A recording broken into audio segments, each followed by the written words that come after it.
Hey guys, don't go anywhere. Today I'm going to be showing you the new re-released box set of Asajj Ventress's double-bladed lightsabers from Star Wars Galaxy's Edge. Does this play music like the other box sets? Why is the box designed like this? How much does this cost? And did they make any changes or upgrades to her lightsaber, which has been retired? I'm going to talk about all those questions and more, so come hang out.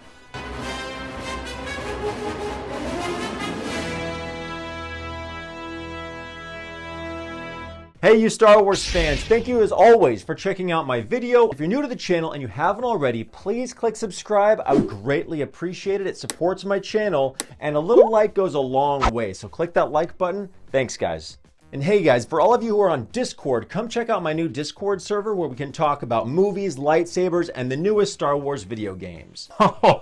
You guys, I can't believe it's been almost 5 years since Star Wars Galaxy's Edge opened over in California and Disneyland, because holding these lightsabers definitely has gotten me nostalgic, reminiscing about the opening and my very first lightsaber reviews ever, which I can't believe were so many years ago. Once I got my hands on one lightsaber, I was hooked, and it was like my goal to review all of them, which I have, by the way, video link up above. I reviewed all the legacy lightsabers up till just like a few months back, so if you're curious, check that video out after this one. I'll put it at the end for you guys. I did not see this box set coming, and it's about one of the most interesting Star Wars characters in the universe, and one of the most interesting designs to boot. How sneaky is Disney when they say they retire something, and then poof, it comes back, but in a super deluxe priced box set. I think it's a possibility Disney could have retired this lightsaber because it wasn't flying off the shelves.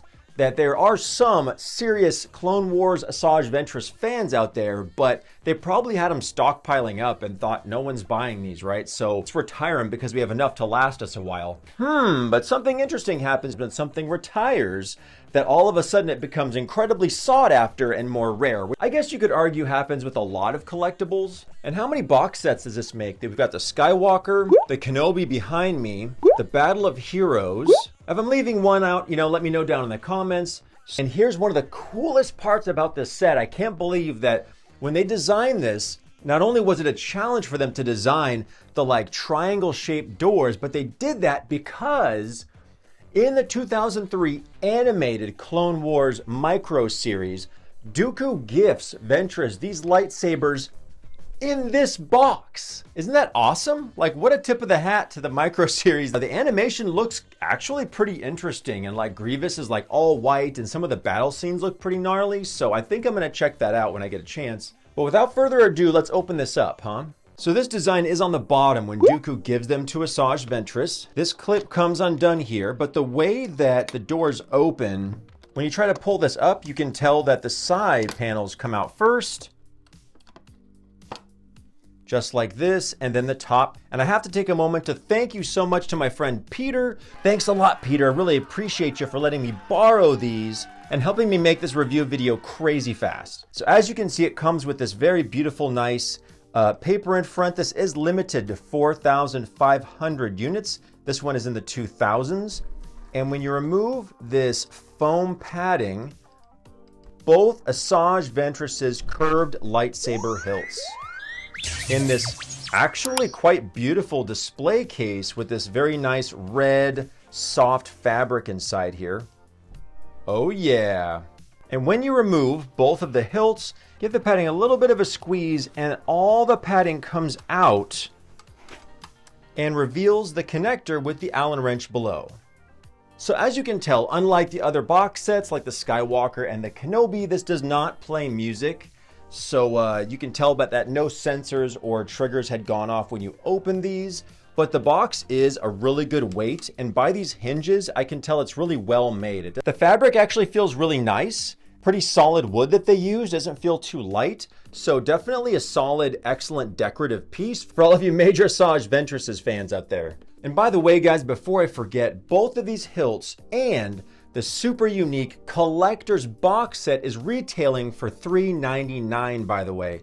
And if you want to hope to get your hands on one of these, hit up our official smuggler personal shopper, Kevin. He's Battuu Smuggler 72 on Instagram. I've been working with him for years. He's a stand-up guy, family man, and extremely reliable. So check him out on Instagram and message him there if you want to get your hands on one of these bad boys or any merchandise from the Disney parks. All right, guys, it's time to take a close look at Asajj Ventress' sabers and see if they made any changes to them. What a blast from the past to be holding these Asajj Ventress lightsabers. I never thought I'd be holding these again. I thought just out of respect for my buddy who let me borrow these, I'm going to leave the stickers on the way they come retail from Disney. But starting at the pommel, got this square design here. I believe this has pretty good sound ventilation. Thank goodness they didn't brand a trash can into the saber like Hasbro does with theirs. This is actually a sticker you can remove. Both sabers use the CoverTech belt clip, which is great for cosplay, and this actually doesn't weigh too much. I'm guessing this is probably just about 2 pounds. So you could wear this in the park, although let's be realistic, guys. We know this is going right in the backpack as soon as you're not using it. Comes with the Allen wrench for the heavy-duty screws, which I'm glad are bigger. I think they're less likely to get damaged or get stripped when you're removing this or putting it back on. The battery pack is right inside of there, and I believe we have to remove both pommel caps to connect this to make a Saber-Staff.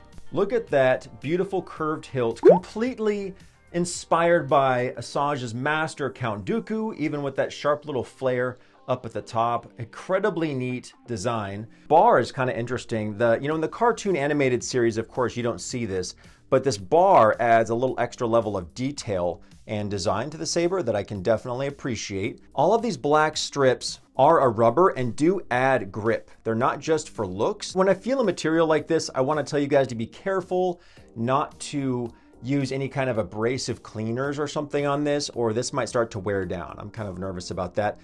This material actually feels different up here by the emitter. This is not the same rubber that has grip. It's more of a plastic right under here, but I like the look of it. It adds some extra detail. If you just left this solid silver, I think it'd make the saber look less interesting.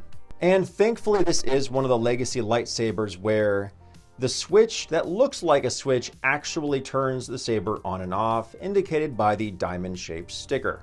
So it's safe to say that they have not made any design changes to the Asajj Ventress legacy lightsaber hilt. But hey, we haven't turned it on yet. Maybe they had changed the sensitivity, maybe the sounds are a little bit different. So let's turn them on and check it out. Hope you guys are ready to turn them on. And we can't forget, guys, one of the reasons why we love legacy lightsabers is because the blades go in so easy. Asajj Ventress double curved hilt lightsabers. 3, 2, 1.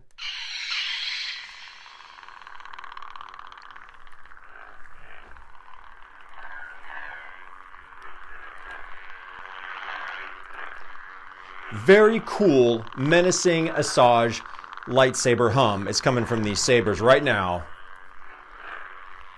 The volume, I'm going to say, is a little lower than average. That's how I'm going to describe it. Clash effects.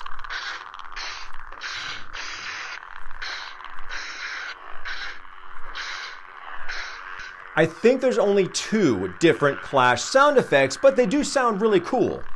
And just like the classic legacy lightsabers, they flash yellow when you clash them. So I'm a little nervous to hook these up together to make a Saber-Staff because I'm kind of concerned that maybe they won't be very loud, but let's hook them up and find out. But the sensitivity is not any better, the sound's not louder, but they do have the signature Asajj Ventress lightsaber sound, which, ooh, spicy, is something that I love about the legacy lightsabers, that every single saber has a different and unique sound. Okay, let's get to work hooking these babies up. Gotta use this Allen wrench to remove both pommels. Then we have to attach both sabers to the one connector. And you know what? It's really not that hard. I am really excited, you guys. This is the first time I've used the Asajj Ventress connector for her Saber-Staff. Because in the past, when I originally did the review for her saber, it was only a single, because you could buy them single back the first year it was open. All right, guys. If you wanted to make a boomerang Saber-Staff, I think it's possible. All right, and complete in just about 2 minutes. Not too bad, but I think if I had it set up like this, I'd probably keep it like this for a while. So just want to show you guys that now I've got them firmly connected. I didn't wrench down too hard on them at all, but there is a little bit of play or wiggle room. They wiggle just a little bit, not super secure, So not ideal. Leave a comment down below. If you bought this set, do yours have a little bit of wiggle room? Let me know in the comments. Probably just one thin round of packing tape, just to make it extra snug. I bet would fix it right up. All right, so of course with any saber, a common question I get from you guys is what length blade should you use in your saber staffs? And my answer is always definitely the smaller side of whatever you think you might use. Especially for the younglings, because they're so much shorter, they're closer to the ground, you're gonna need those smaller blades. Whoa, Asajj Ventress' Saber-Staff. Let's check it out. 3, 2, 1.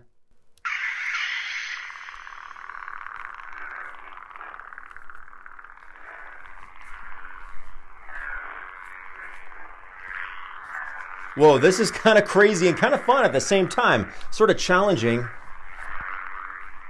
Definitely quiet, but you can see all the ventilation, the sound ventilation